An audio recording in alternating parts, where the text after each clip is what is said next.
বিসমিল্লাহির রহমানির রহিম। আসসালামু আলাইকুম। কেমন আছেন আপনারা সবাই? আলহামদুলিল্লাহ আমি ভালো আছি।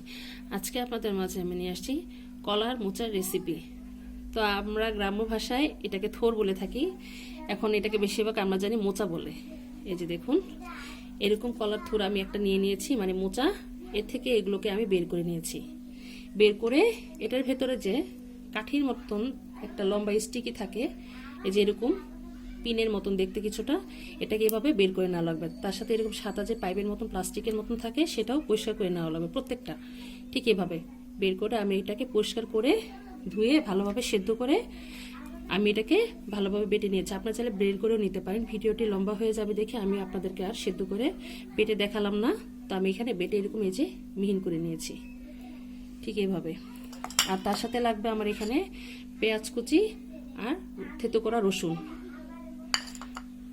আর লাগবে এখানে কাঁচামরিচ, আদা রসুন বাটা আছে, সামান্য একটু ধনিয়ার গুঁড়ো, সামান্য একটু লাল মরিচের গুঁড়ো, আধা চামচ পরিমাণ হলুদের গুঁড়ো আছে, স্বাদ মতো লবণ আছে, কিছু গরম মশলা লাগবে আমার, দারচিনি, তেজপাতা, গোলমরিচ, এলাচি, আর সামান্য করে এখানে জিরার গুঁড়ো আছে।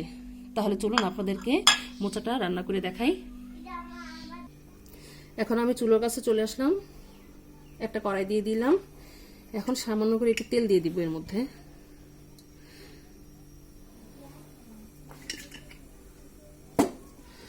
আমাদের এই রান্নাটা প্রথমে আমি পেঁয়াজ দিয়ে রান্না করব, মশলা দিয়ে, তারপরে এটাকে লাস্টে যে থেতো করা রসুন আছে তারপরে আমি এটাকে বাগার করে নেব। এখন তেলটা গরম হয়ে আসছে, যে পেঁয়াজ কুচিগুলো আছে সেটা দিয়ে দিচ্ছি। বিসমিল্লাহির রহমানির রহিম।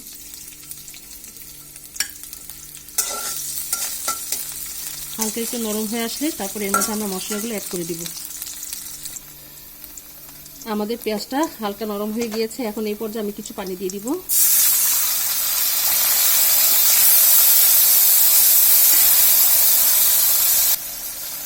এখন আমি এর মধ্যে মশলাগুলো অ্যাড করে দেব। আমার এখানে কাঁচামরিচ ছাড়া যে মশলাগুলো আছে সব মশলা এর মধ্যে আমি দিয়ে দিচ্ছি। কাঁচামরিচটা আমরা পরে দেব। সব মশলাগুলো দিয়ে দিলাম। এখন এই মশলাটাকে আমরা ভালোভাবে কষিয়ে নেব। আমার যেহেতু এখানে একটা মোচা বেশি বড় না, মিডিয়াম সাইজের ছিল, সেজন্য আমি অনুমান করে মশলাগুলো নিয়ে নিয়েছি। যেহেতু এটা অনেকটা বড় হয়, একটা ছোট সাইজের হয়, আপনারা ওই অনুযায়ী মশলাগুলো দিয়ে অ্যাড করে নেবেন। এখন আমাদের কষানো হয়ে আসছে। এখন আমি এর মধ্যে যে বাটা মোচাগুলো আছে সেটা দিয়ে দিচ্ছি। এখন এটাকে দিয়ে আমরা অনবরত নাড়াচাড়া করতে থাকবো এই মশলার মধ্যে।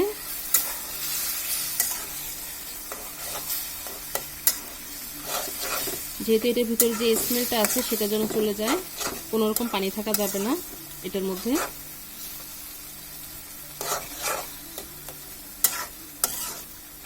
আমাদের চুলার আঁচটা বাড়ানো আছে। এখন আমি এটাকে মিডিয়াম করে দিব। মিডিয়াম আছে এটাকে আমরা ভালোভাবে রান্না করে নেব। তাহলে আমরা কিছুক্ষণ আর অপেক্ষা করি। এখন আমরা আবার দেখুন নাড়াচাড়ার মধ্যে আছি। এটা নাড়াচাড়া থামানো যাবে না, ঠিক হালুয়ার মতন। এই যে দেখুন মশলাটা প্রায় অনেকটাই টেনে গিয়েছে, এটা কালারটা অন্যরকম একটা চেঞ্জ এসে পড়বে বাগার দেওয়ার পরে। এই যে দেখুন সামান্য একটু যতটুকু পানি আছে সেটা নিজ ইচ্ছাতে টেনে যাচ্ছে নাড়াচাড়ার মাধ্যমে। যে তেলটার মধ্যে আমরা রান্না করছি সেই তেল থেকে নিজ ইচ্ছায় এই মোচাটা ছেড়ে আসবে, তখন আর কড়াইয়ের সাথে লেগে থাকবে না। তখন বুঝতে হবে যে মোচাটা আমাদের রেডি। তো আর কিছু সময় আমাদের এভাবে রান্না করে নিতে হবে। তারপরে আমরা শেষে যেটা আছে থেতো করা রসুন সেটা দিয়ে আমরা বাগার করে নেব। তাহলে আর কিছুক্ষণ অপেক্ষা করি। আমাদের মোচাটা প্রায় পানি শুকিয়ে আসছে। এখন আমরা এটাকে নামিয়ে ফেলবো। নামিয়ে তাহলে চলুন আপনাদেরকে বাগারটা দিয়ে দেখাই। আমরা মোচাটাকে নামিয়ে ফেলেছি, এই যে দেখুন। এখন আমরা এই একই কড়াইতে তেল দিয়ে দিব। তেলটা দিয়ে দিলাম। হালকা একটু গরম হয়ে আসলে এর মধ্যে আমরা রসুন থেতো করা যেটা আছে সেটা দিয়ে দেব।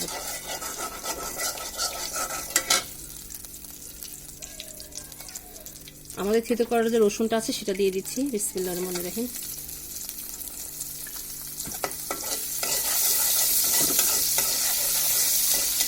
একটু হালকা লাল হয়ে আসলে তারপরে আমরা এর মধ্যে মোচাগুলো দিয়ে দিব।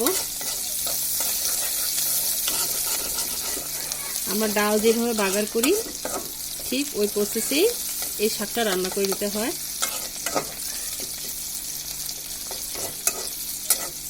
দেখতে কিছুটা কচু শাকের মতন মনে হয় এই মোচাগুলো, আমরা অনেকেই জানি। যে যেভাবে রান্না করে, আমি যেভাবে রান্না করি আপনাদের কিভাবে রান্না করে দেখাচ্ছি। আমাদের রসুনটা প্রায় লাল হয়ে আসছে, বেশিক্ষণ রাখলে আবার পুড়ে যেতে পারে। এখন এই মুহূর্তে আমরা মোচাগুলো দিয়ে দিব। এই যে দেখুন দিয়ে দিচ্ছি।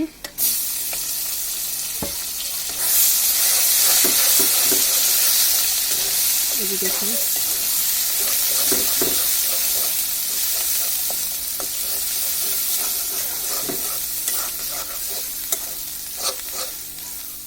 এখন আমাদের যে কাঁচামরিচগুলো আছে সেটা এর মধ্যে দিয়ে দিচ্ছি।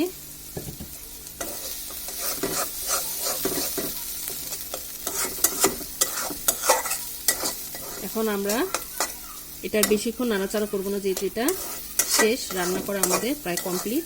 এই দেখুন কড়াই থেকে ছেড়ে আসছে, তার মানে আমাদের এটা রেডি। তৈরি হয়ে গেল আমাদের মজাদার কলার মোচার রেসিপি। মাশাআল্লাহ আলহামদুলিল্লাহ, দেখুন দেখতে কত ভালো লাগছে। এটা গরম ভাতের সাথে অসাধারণ মজা লাগে। আপনারা একবার হলেও এটা তৈরি করবেন, ইনশাআল্লাহ আপনাদেরটাও আর ভালো হবে। তো আমার এই কলার মোচার রেসিপিটা আপনাদের কাছে কেমন লেগেছে আমাদেরকে অবশ্যই কমেন্ট করে জানাবেন, আর আমার জন্য দোয়া করবেন আমি যেন আপনাদের মাঝে আর রেসিপি নিয়ে আসতে পারি। তো আজ এই পর্যন্তই। আপনারা যেখানে আছেন ভালো থাকেন, সুস্থ থাকেন। আল্লাহ হাফেজ।